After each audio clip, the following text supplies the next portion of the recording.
Well, welcome to today's episode of My Feelings Over Tea podcast, where we are going to delve into the profound way that life challenges can transform us in sharing about healing through change.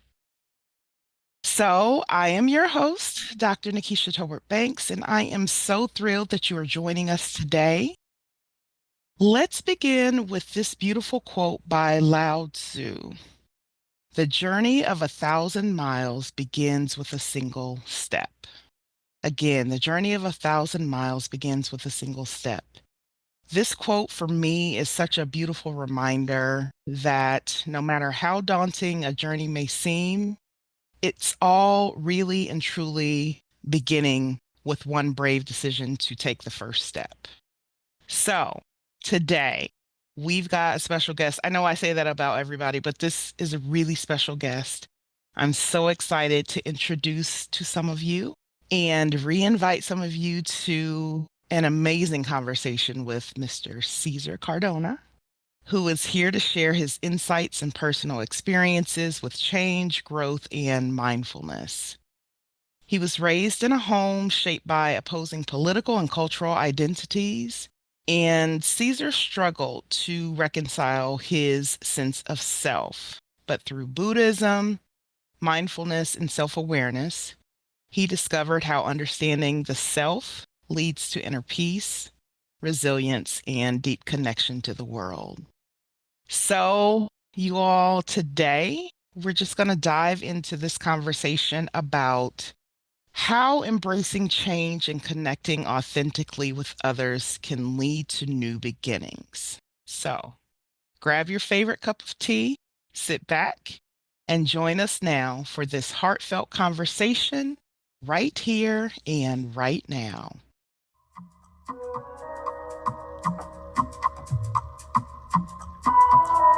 Welcome to My Feelings Over Tea podcast, where experts and everyday people will sip tea and spill the tea about all things life and mental health related. So grab yourself a cup of tea and join me, your host, Dr. Nikisha Tolbert Banks, for hot topics, helping you to cut through the muck of life and live your life well in My Feelings Over Tea podcast, right here and right now.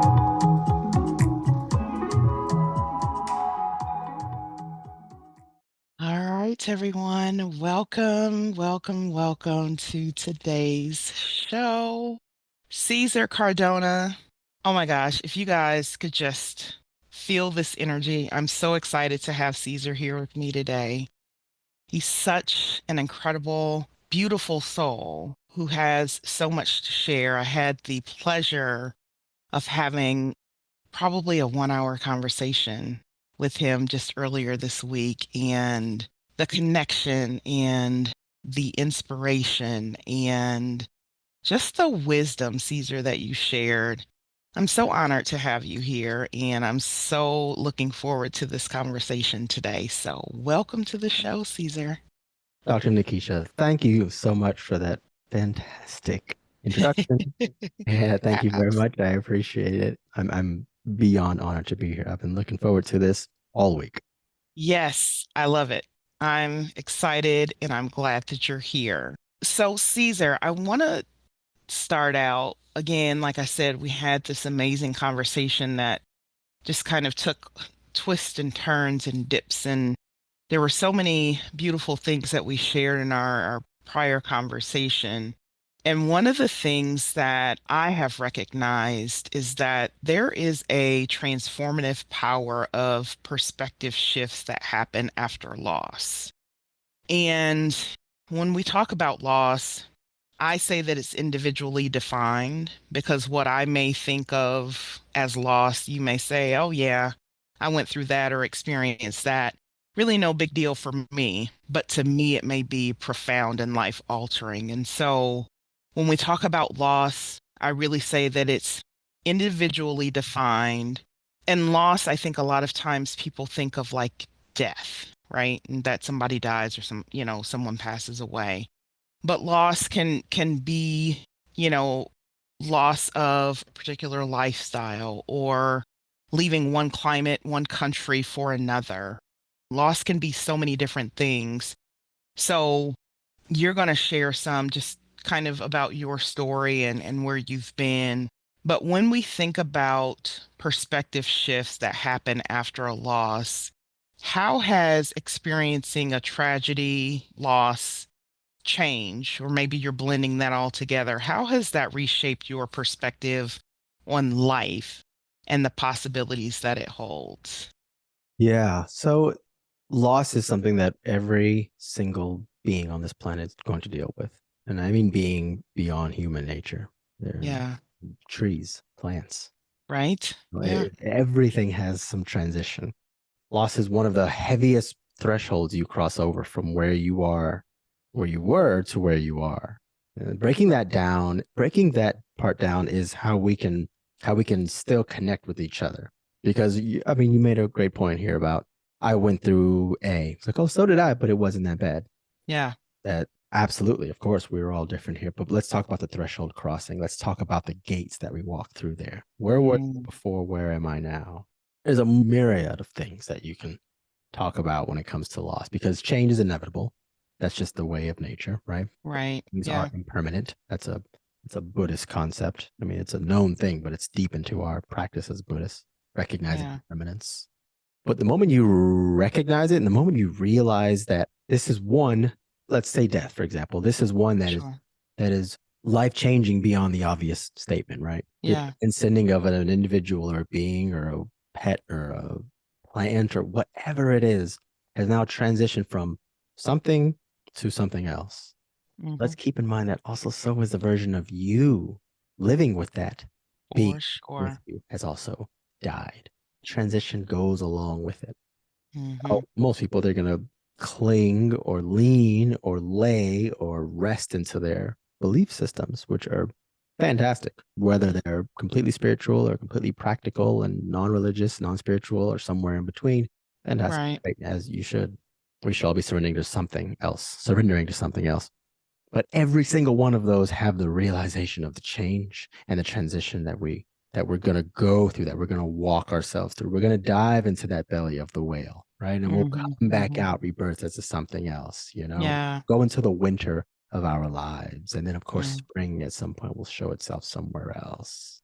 From my perspective and in my way of life, my main goal is to be in accord with the change that mm. comes. And I love that. it's two things that come. I mean, it's a lot of things, of course, but the two main things are realizing with that transition, whatever comes up for me and as an Hmm. individual, emotionally, mentally, whatever it is, be aware that it's valid, it's real, Hmm. experience it. And I don't mean experience it like, I'm miserable, so I want to go drink my life away. That's not it. I'm talking Right. the world that's going on within you. I'm a sober person, and anytime stressful things happen, I can feel my wanting to go out and just get drunk. I can Hmm. feel that. I'm not going to go Hmm. and do that. And also, I will feel the emotion and I'll Yeah. sit that and recognize that because you are a conscious being having a human experience. Yeah. Don't cut out any of those experiences, right? So that's the first part of it is realizing that all of these things matter. I almost get a little preachy when I watch someone who starts to cry and they're crying and they go, I'm sorry, I'm sorry. I'm like, no, no, no, Oh my gosh, uh-uh, that's my thing. Like, uh-uh. do not Don't apologize for your apologize. emotions. Yes. Give me Yes. all All of of it. it. Yes. Where did we go in a society where that has become Right? a necessity? Uh, Yeah. cry it out. We will pause everything for you to be All of it, this out. right? I promise Yes. you will feel I love great it. on the other side of it. Which brings me to the second part, recognizing that the other side of that threshold is inevitable. You are Yeah. guaranteed to have to sit on the other side and look around and say, okay, where are we? You now have the ability and the control to lean towards the way of growth, the way of what did I take with me from where I was to where I am now.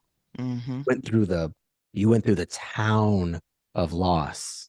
You went through Yeah. the town of the experience that you're losing. And right before you leave, you stop at the gift shop. Right? You don't take the whole town with you. You take some Right. with you.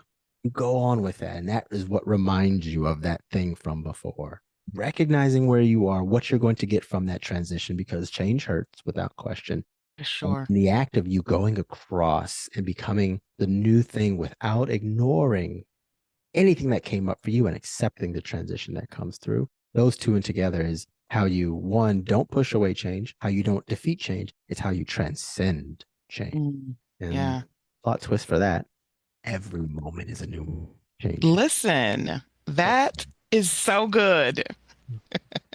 I'm not sure what you want me to say right now. There's like 100 things that you just said, and I want to answer all of it. So good. So, so good. I think I want to impart to the listeners, if you, and we're saying this so lovingly, if you are that person that wipes your tears, that pulls back your emotions, and you apologize as you're crying or getting emotional. I want you to practice being free and saying, thank you for giving me this moment to cry, to feel these emotions, to let it out. And I think it's such a beautiful point that you made, that we as a society have to get to a place, and I use this a lot, where we normalize people having real, authentic, organic emotions, right? If something makes you bubble up and cry, let's embrace that. Let's support that person where they are. I think the other thing that you said that was really profound, and it hit me when you said it, and I was like, yes. And then I was like, but wait a minute. You said change hurts, and it is so true.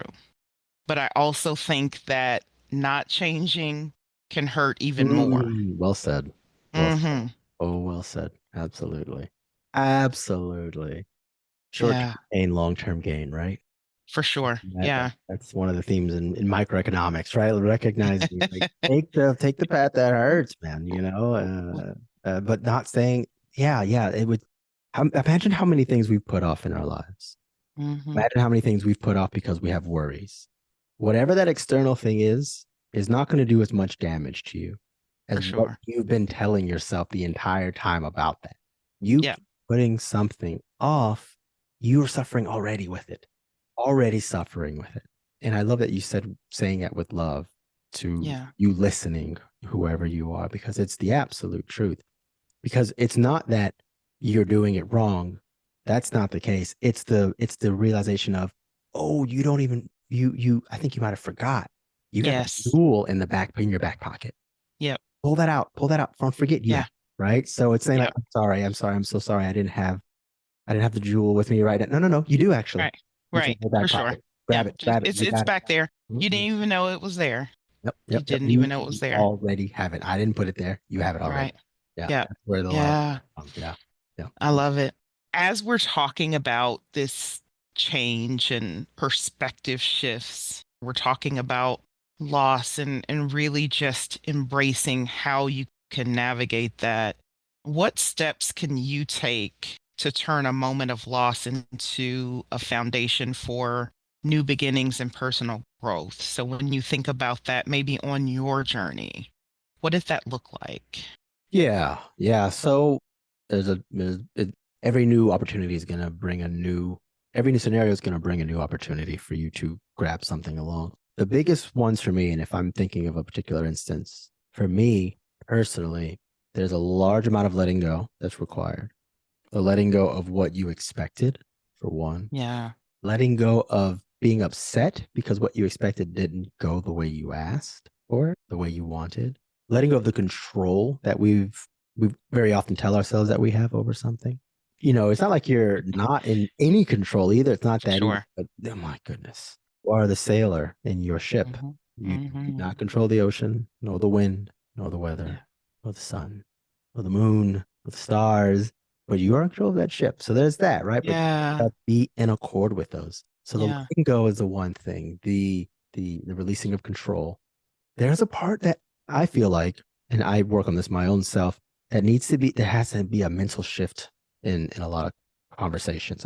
I work with I'd say about somewhere between 4 and 8 people a day, and then I see people in passing as well because a lot of my work sometimes is outdoors. Yeah. Not to mention the interviews that I do and the conversations I have with people and so on. And I hear about the challenges that are going on in people's lives. Seldom do I hear someone verbalizing that they're remembering that every other transition that I had before got me here. Mm. So I need to remind myself of, oh, yeah, yeah, this is required because where I will go with this is going to make Yeah. sense. There's a hold somewhere in there. And this is, it can go even lighter if someone wants to practice this, something that you anticipate that you can't Yeah. wait to get here. Something, think of something that you were anticipating right now that'll happen this coming weekend for you or next this summer or whatever it is you really want. And there's an anticipation there and there's a deep desire of wanting it to happen sooner. Now, already start focusing on how good it's going to feel the year after that when you look back on it. It takes the pinnacle of that moment and shows the importance of it and reminds you that the joy isn't just there or the Yeah. change isn't just there. There's a good reminding Yeah. of it. It's a bit heady what I'm saying, but there's a bit, you got to get yourself past it, Mm-hmm. look and Mm-hmm. say, oh, right, this is the benefit of the thing, Right. challenge of the thing. But either way, For sure. there's a time that's waiting for me after it that I will Yeah. feel more enriched, more enlightened, more grounded. It's a real Love heady that. one there. But and the third one for me, I would say, if I may, is that Yeah. you you spend we spend a great amount of time worrying about the what happened before, what might happen in the future. Let us make sure we remember that every single moment here now is a complete eternity. It's absent. Mm-hmm. Eternity, if I can quote Joseph Campbell, isn't about time. Eternity isn't in time. Eternity's got nothing to do with time. It is beyond the scope of the time. It's beyond the scope of the framework we've put of time and space in this world. And to be Mm-hmm. here now is the thing that breaks through it. Yeah. I think that as we talk about mindfulness and your journey in mindfulness, and I practice mindfulness and I teach people just the essence of mindfulness, but to make it personal, right? And what's happening in this moment for you, right? And what that does is, I think it's a beautiful way that we're able to connect with ourselves in the moment. I think when you and I were talking, I said something to the extent of what has happened in the past had to happen in order for us to understand the good. So if we've never had anything bad or tragic or traumatic or life altering or changing in our life prior to this point right now, if good happens, we're just like, oh, yeah, this is normal because we don't have anything to compare it to. But when you've gone through that thing and to your point, and you push through that threshold to get to the other side, now you're like, oh, holy cow, right? In my, job as a therapist, I love seeing people say, wow, I did that thing. They took that one step where we started this conversation, took that one step, pushed through, and then and you've probably said this yourself because I've said it. Oh my gosh, why didn't I do this sooner? Right? So you get to the point and you're like, so I've been suffering because maybe I was afraid to take that first step or I didn't know what to do or how to get there, or fear consumed me that I couldn't move. Right? And we've had those moments and experiences. And something that you said, I think so many people will resonate with, that letting go of what you expected can allow you to push even further. Well, I didn't expect this, or this is not what I expected. And so it's kind of like that can be a really big stopping point for some people because, well, this isn't what I expected. So I'm not going to do it anymore, or I'm not going to continue with this, or I don't like this. Right. Versus, as you kind of talk about, once you get through that thing, it can transform into something bigger or greater, more beautiful, right? It's kind of like I planted those seeds and I see something kind of coming through the dirt, but that doesn't look like a plant or a flower. That doesn't look like what was on the front of that package when I poured the seeds into the ground, right? Yeah. Just kind of some green leafy things. You forget about it. You come back in 3 weeks and you're like, oh my gosh, is that the same thing that I just saw? Right? But it is bloomed into this beautiful flower because you had to give it time. Absolutely. Yeah. It's giving it time as a whole. That's, It's a whole nother show, right? it's a, oh boy, it's a whole other show. Patient endurance is one of the most beautiful things that I have found in my life. Mm, Patient endurance, patient endurance, patient endurance is one of the most beautiful things I've ever found in my life. I did not find it by choice. At some point, I mm, turned around and said, "Oh man, it's been 6 years and I'm still practicing doing this thing. What's going on here?" And then I kind of did an evaluation or an inventory of myself and say, "How am I feeling now? This, if I can do this 6 years of this thing, then I can. My patient endurance is strong, yeah. right?" And then expectation is a deal you make with yourself to not be happy until the one thing happens. That's what an Mm, expectation is. I'm making a deal with myself that I won't be thrilled until this thing happens. I won't be happy until this thing happens. Now, of course, look back on your life from before, your entire life before, and tell me about and think about all of the different avenues and experiences you've had in your life in every which way possible, from moment to moment, from school, classrooms you were in, day to day. One day the class was this way, the next day the class was a different way, to work, college, friends, every little detail. How many times did you take a different route to work or to school? How many times did you eat a different meal? How many? It could go on and on and on. The opportunities are so immeasurable.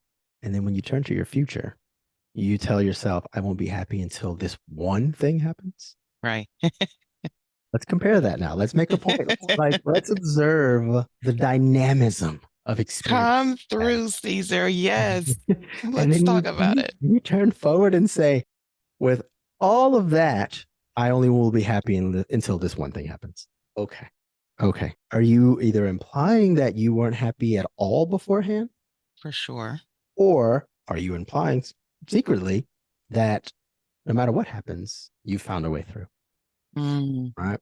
And you give it time, then you'll start to see that. I For 8 years I was also a boxing trainer, and one of the things you do in boxing is a lot of waiting.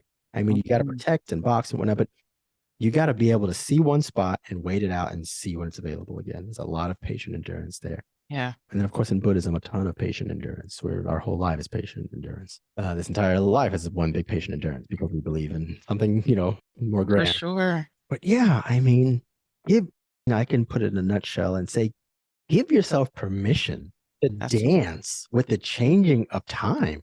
mm-hmm. Give yourself the permission. I don't, if somebody's not watching here, if they're just listening, behind me there's a small statue of Shiva, and Shiva's Yeah. the dancer in the circle of fire. Circle itself is the circle that we have in our lives, our day, our hour to hour, day to day, week to week, year to year cycle of life, right? Yes. And in life, there's a lot of suffering in the world. That's therefore the fire. And in the middle of that, Shiva dances and participates with it. So give yourself permission to say, let's see what happens. For Instead of I sure. need this to happen, let's see what happens. You got a Mm-hmm. whole lifetime of evidence that it's not going to go exactly how you planned. Yet here you still stand. Good point.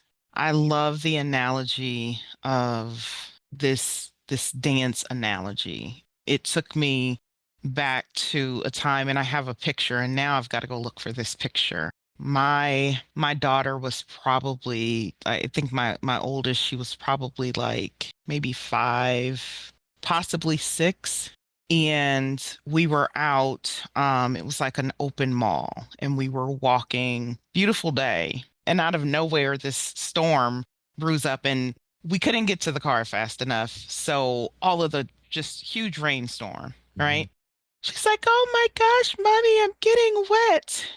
And I'm like, let's just take a moment and just dance in the rain. And she's like crying, and she's like, "Wait, what?" And I was like, "We're already wet. So let's go over here where there are no cars, into the parking lot, and let's just dance in the rain because we're already wet." She was like, "Huh?" And she couldn't fathom like mommy wanting to just get more wet and have fun Mhm. dancing in puddles. But we did just that. And it was like this shift of a moment because when I come across that picture, I remember that day that it was, let's just be carefree in the moment, right? That I surrendered to something that was greater than me, but it also taught me about being in the moment and doing something unexpected, right? That we will usually run for shelter and, oh my gosh, and we'll complain that we've gotten wet and, oh, my hair and all these things. But the impact that it had not only on me, but on my daughter in that moment was just kind of like, maybe I need to do more of these things more often. Like you said, to just give in to the fact that let's just see what's beyond this regimented schedule or this certain way of doing things and how that turns out on the other side. Yeah, and metaphorically, that rain is the inevitable change of your life. From your Yeah. physical body will be born, it will age, it will end. Yes. No one gets out alive. Like, Yeah. so Right. that's the metaphor. The rain is the metaphor of that washing away of this physical body. You might as well dance since you are here, right? Listen. You got all Yeah. those things set up in your order. And if someone says something else, you're going to say, no, I want this. Or even if you kind of like it a little bit, they'll say, yeah, but I want this. But I went to theater school for some years and we did a lot of improv. And one of the first things you learn is to say yes Yes. And and we go for it. yes. Yes. And like, it's fun. It's why we like so much comedy because people do yes and because it keeps the story going. Yeah. It became for me a psychological blueprint on how to Mm. continuously become more of a growth mindset person, Yeah. more of a person who is not holding on to sticking his chest out and trying to be right. Yeah. I don't care about being right. I care about being real. Yeah. I want to be real. And that requires me of some more letting go again, right? For And sure. for Yeah. me, I came from a family of people who had said that they were always right. And that was, they argued everything. So I had that living within me. I had to let Yeah. stuff go. You got to let that stuff go and try not to be right. Just be real. Just Yeah. real. And you did that right there in that moment. Yeah. I, I unexpected three things, unexpected a million things because it's gallons upon gallons of water being For poured, sure. right? Yeah. You're already out there. Yeah. What is a little twerking in the middle of I mean, in the rain? you can't go wrong with a little Come twerk. on, come on. Oh my gosh, this is such a fun episode. Oh, yeah, agreed. Full of, I mean, golden nuggets. We're talking about just these different aspects of healing through change. And Caesar, when we had the opportunity to talk a few days ago, you shared your passion and practice in the mindfulness realm. How has practicing mindfulness for you helped you to stay present and calm when life feels uncertain, overwhelming? Because I know that there's people that are listening who are just on edge or they're just stressed with life and things. What has mindfulness taught you? How has that showed up for you? Yeah, if any of your listeners or if you listener listening right now, if you're watching the news, you're stressed for sure, without question, Hmm. right? Such divisive information being shown to us, which is not incorrect, but it is incomplete, right? Yeah. So let's keep that in mind. And then for me personally, how has mindfulness helped me in times of stress and struggle? If I'd like to talk a little bit about where I came from, maybe sometimes most convincing ways are by way of storytelling. If you ask Hmm. Abraham Lincoln, for example, or Barack Hmm. Obama, both from Chicago, both lawyers. Don't get me Yes. started. Both tall, both lanky. All right, done, done, done, done. Anyway, I'm being silly. So, like I said before, I grew up with one side of my family who were loud people, very loud. I mean, there still are. They yell at each other. I've not heard any of them ever apologize or say they're wrong for something. They will double down on what they're saying. I've heard a few of them say, I am always right, just so much.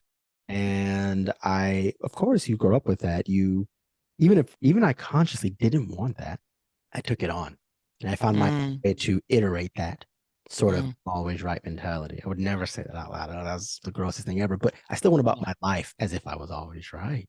And then on top of that, the other side of my family, they were from the streets.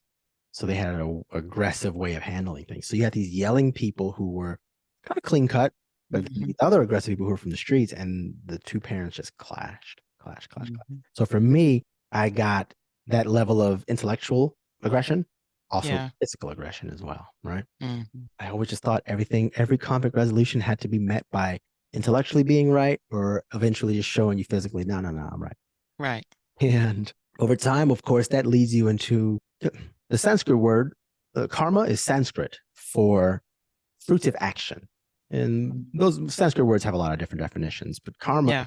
is one of them is fruitive action. So what fruit are you bearing? Is it bitter or is it sweet? And the Mhm. seed that's in there when it's planted, is that one going to grow another tree that Yeah. brings more fruit that is bitter or sweet?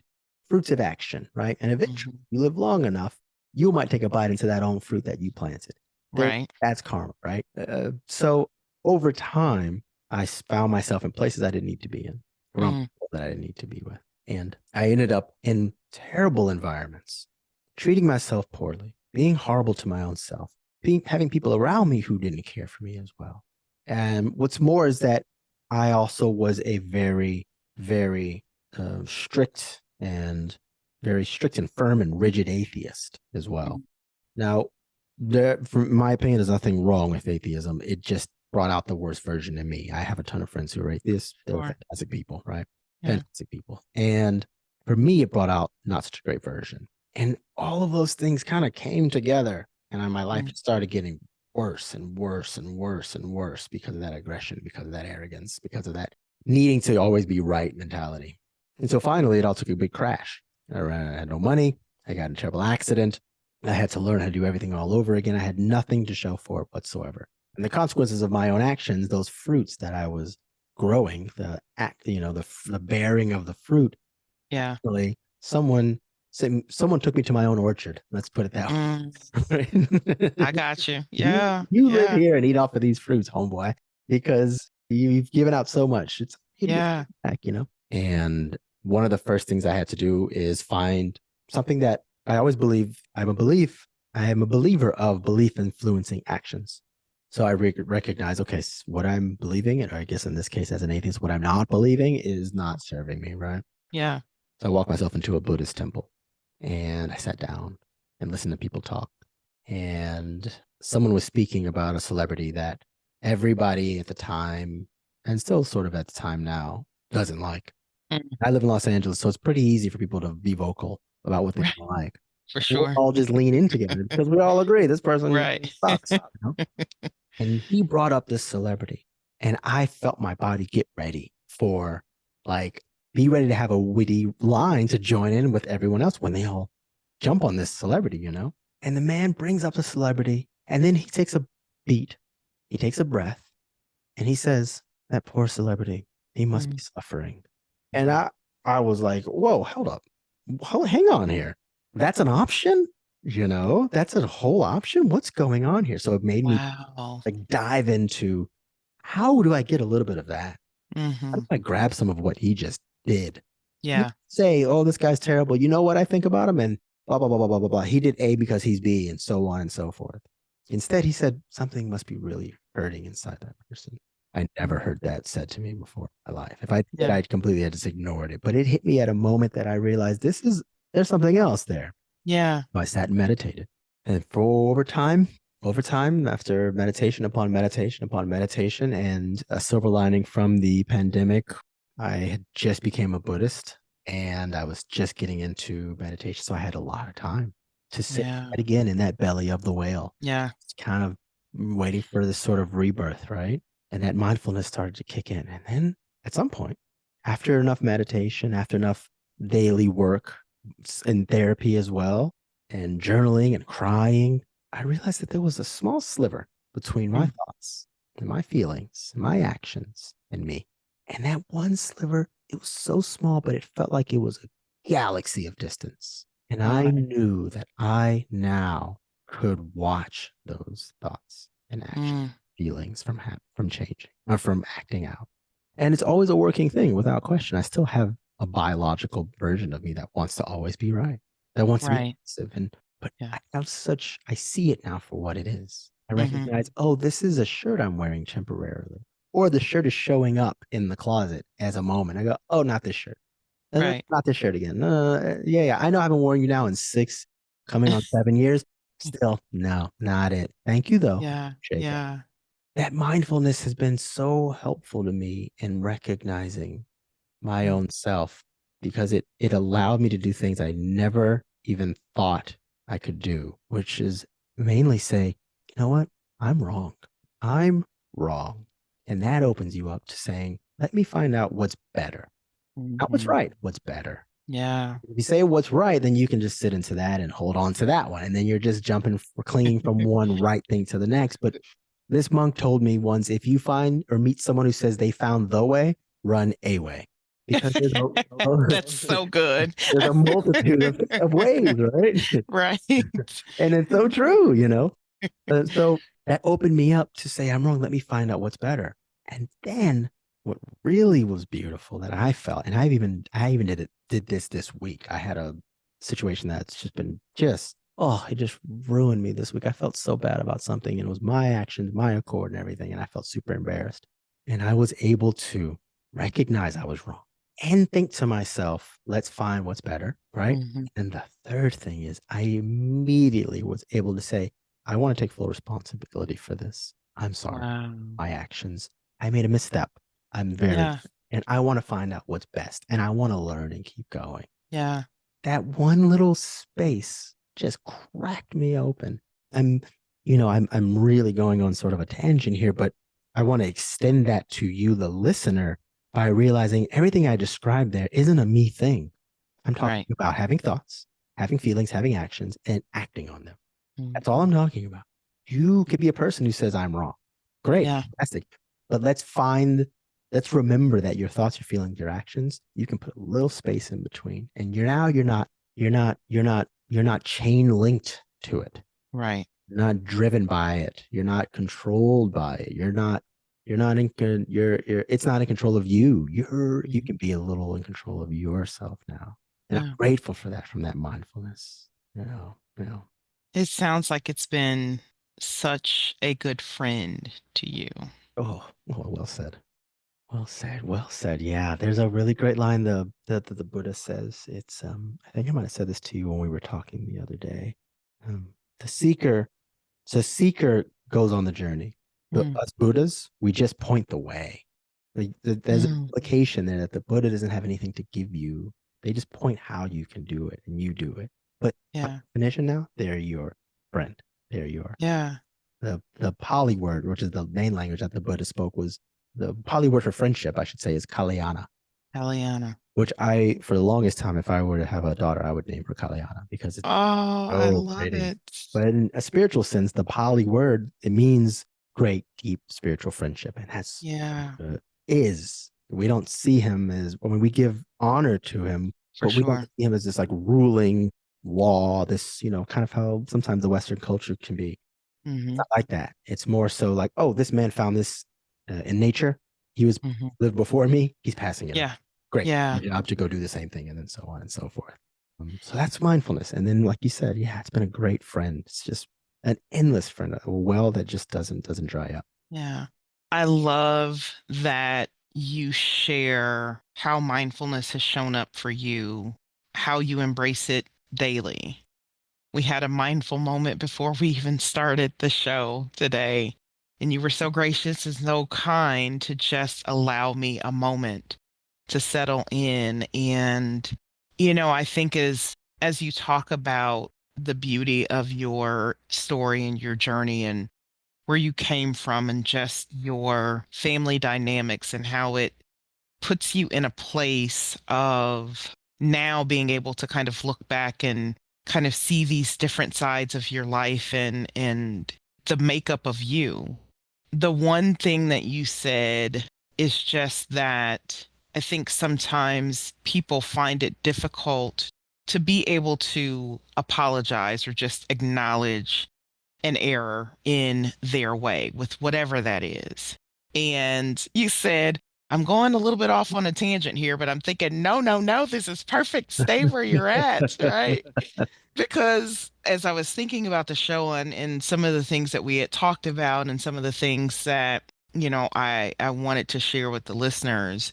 One of the things that connects beautifully to what you said is the word vulnerability. People hate that word. Oh my goodness. Okay, continue, please. Sorry. Go ahead. When I say like, there's a level of vulnerability. Oh, not the V word. Like people are like putting their hands over their ears, and it's just like, no, because being vulnerable is hard. People think it's so hard, right? So I want to dive into this space, just kind of talking about authentic connections and being vulnerable and what that's like in building empathetic and kind and meaningful relationships with people. And so, as we're talking about mindfulness and we're talking about being vulnerable, how might connecting authentically with others through shared vulnerabilities foster a sense of belonging and mutual resilience? I know that's a big question, but It's a great question. It's a great question in both definitions. First one, yeah. great, and then three, like, great. Right? Yeah, my main thought is, oh, which way to move the puzzle pieces, right? Yeah, Vulnerability is first thing first. Everybody wants to be exceptional in some sort of way, right? Now, if we yeah, live in a society where people aren't apologizing to begin with and being vulnerable, that's an exceptional way. yes. That is a life hack. Let me put public speaker Caesar and meditation Buddhist Caesar aside and say, oh, me, take that life hack. Don't you see? It's a softball being thrown to you. Yes. Shit. If I live in LA, a lot of people you have to be on guard and prepared and ready. And people are Yes. super warm here without question. And people Mm-hmm. are always ready to shoot fire if they need to. Mm-hmm. And I found pretty quickly that I turned to someone, I forget the situation, but I turned and said, you know what? I'm sorry. My bad. I apologize. And they like Yeah. the whole of their body. I remember the situation now. This guy, he just changed. He was aggressive with me. And I was like, hey, that's Mm. nice. That's not nice. Why are you acting this way? And then Yeah. I asked him a question and he said, yes, this is my parking spot is what it was about. I go, Okay. oh, it's yours. You've paid for this. And he goes, yeah. And he was kind of loud. And I said, I didn't know that. I apologize. He got out of his car, shook my hand, and hugged me. He turns and says, I'm sorry, I had a really tough day. I'm like, it's cool, dog. It's cool. Don't even trip, man. Right. Yeah. I'm Yeah. sorry. Like, and so he didn't know what to do with that because we live in a society where you got to be ready, you got to be on, you got to argue, you got to That's have right. points, you got to have the facts, the data, the so on. Hey, I appreciate that. You know what? I'm sorry.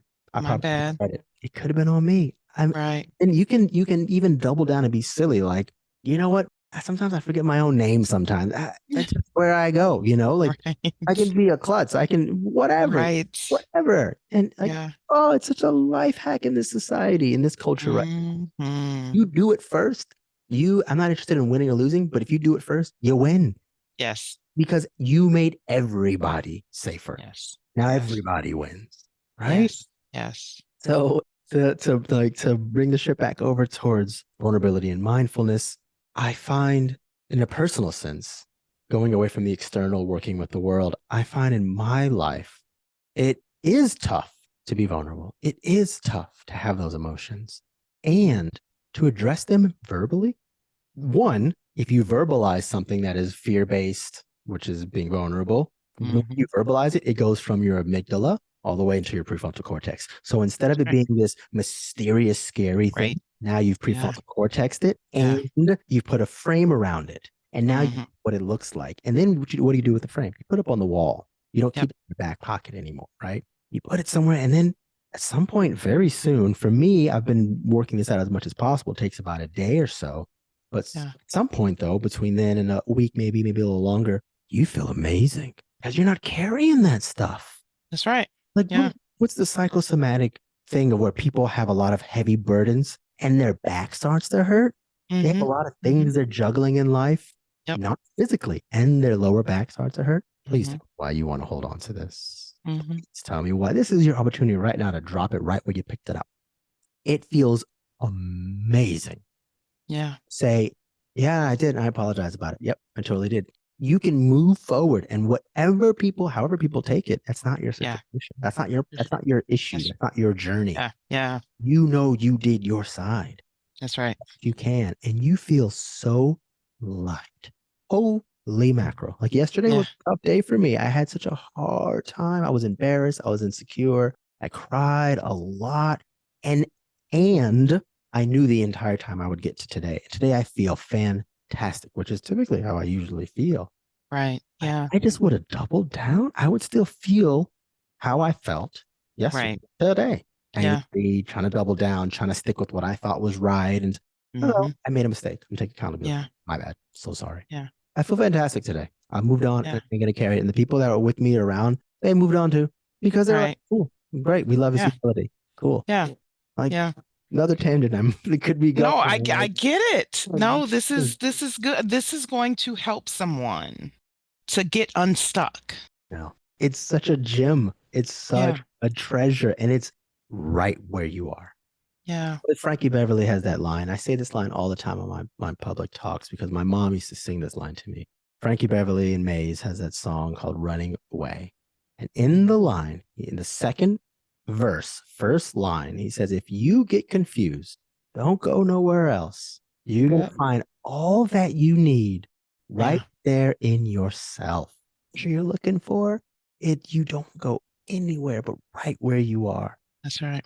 I Yeah. I can't even I wish I could scream it from the mountaintop because the moment I traveled 3,000 miles from Florida to Los Angeles, California, looking for some joy, and all I had to do was sit, close my eyes, and sit with myself a little bit, and then be Right. real.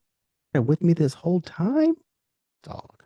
Come on. You find out how dope you were when you did that? I'm Like, like, what is what? all of this? What, What what is am all I this hair? goodness and joy? Look at this mirror here. I see myself like that yesterday. Oh my Man, gosh, I love it. I love it. This has been so enjoyable. And for y'all that are listening, I hope that you're enjoying this conversation as much as Caesar and I are in having it. Caesar, before we wrap up, I want you to leave something to ponder with the audience. I want to share something quickly that I read just a couple days ago, and it said, "The words we speak create the life we live." The Mhm. words that we speak create the life we live. And this resonated so deeply with, I feel like, our conversation that we've had today. So, as we're talking, you've shared so much with us and you've been vulnerable and open just about where you've been. I'd love for you to just spill the tea a little bit, if you will, on what that phrase means to you. The words we speak create the life that we live. Absolutely. You know when you like see a movie and like someone casts a spell, and they say something and like I know I'm from the South again, so I know some Christians they'll cover their ears because like Right? they Don't say recognize spells. don't say these spells or when Harry Potter's on, like don't do it. What are they implying? Words matter. And it matters in a way that maybe or not spells work in the mystical way they're saying. Maybe, maybe not. It's secondary for me because Yeah. you listening here, if I turn to you and said something about your mother, you feel it. Words matter. Now, in return, on the other side of it, if your best friend or your sibling that you love so much turns and starts talking about how horrible they did something or how hard they are on themselves, or Hmm. I should have did this, or I was wrong in this, and I'm so dumb and whatnot, and you turn to them, would you turn and say, you know what, you are dumb? Yeah, you are. Hmm. You're this, you're that, whatever. I'm pretty sure the answer is no, unless you don't like the person. But if you Right? do love that person, you're not going to Yeah. speak to them that way. Hmm. So why on earth would you speak Mm. any less to your own self? Why? Yeah. Why? Why would you do that? Be Yeah. kind to yourself.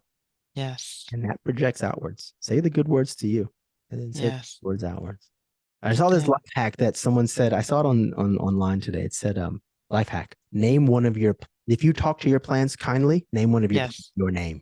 So then you Yeah. verbally out loud saying, like, Caesar, you're so beautiful. I'm like, what? Come Oh, on, dog. I love this. Hello. Fun life Yes. hack, right? Oh, now I got to rename some of my plants, Uh-huh. There you Caesar. go. Yep. You're the first plants ever that has a doctor, by the way. Right? Hello, Dr. Nikisha. How are you today, beautiful? Oh, You're you're gonna put like growing a so well. then you got to put like a white cloak on the a white I know. stethoscope What are we going to do with that? with the The prescription tape little next to the. prescription pad. So good. So good. Oh my gosh. People need to know more about you, how to get in contact with you. Where do they find you? Where do they learn more? Where can they just press hello and connect with you? Yeah, yeah. So the one-stop shop is my website, CesarCardona.com. I would assume you'll probably put that in the show notes. Absolutely. Yeah, of Yeah. Yeah, course. yeah, yeah. CesarCard, as in David, ONA.com. First thing first, my partner and I, my girlfriend, we have started a podcast and it just came out in March. It's called Beauty in the Break. And it's us Nice. sharing our personal stories of resilience during tough times. Nice. It's on the website there. Please feel free to check it out if you like these sort of dialogue. If you like this sort of dialogue, we come from two opposite lives, so you're gonna get a Okay. yin and a yang, which is great. And on my website, also the podcast is there to sign up to whatever streaming services. On the website, also is a newsletter. Okay. The newsletter I send out between 3 to 5 a month, and they all have a story I start with, something that took place in my life, or just a really good metaphor Hmm. story. And Yeah. then I will either send out one dated and sourced good thing happening in the world that affects us, because Mm, clearly the media doesn't want to do that.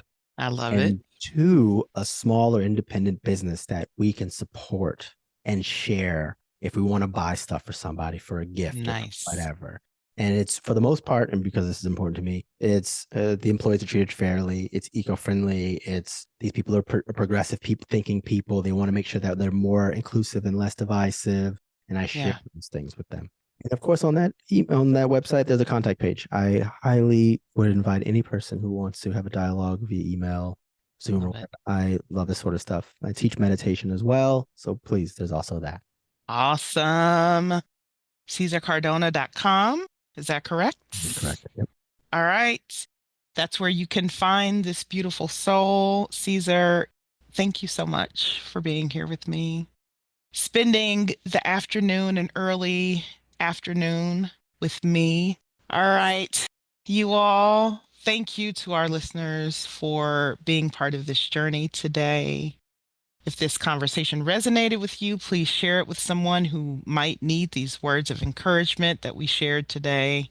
Don't forget to subscribe for more episodes and follow us on Instagram at My Feelings Over Tea. You can also look us up on YouTube at First Lady Giggles. That's at 1ST Lady Giggles. You can also go to the website www.nikishatolbertbanks.com. Until next time, remember that healing begins with a single step. I adore you as listeners. Thank you so much for joining me. I can't wait to hear more from you on the next episode. So join me. Take care of yourselves. I look forward to hearing from you all soon. All right, I'm out.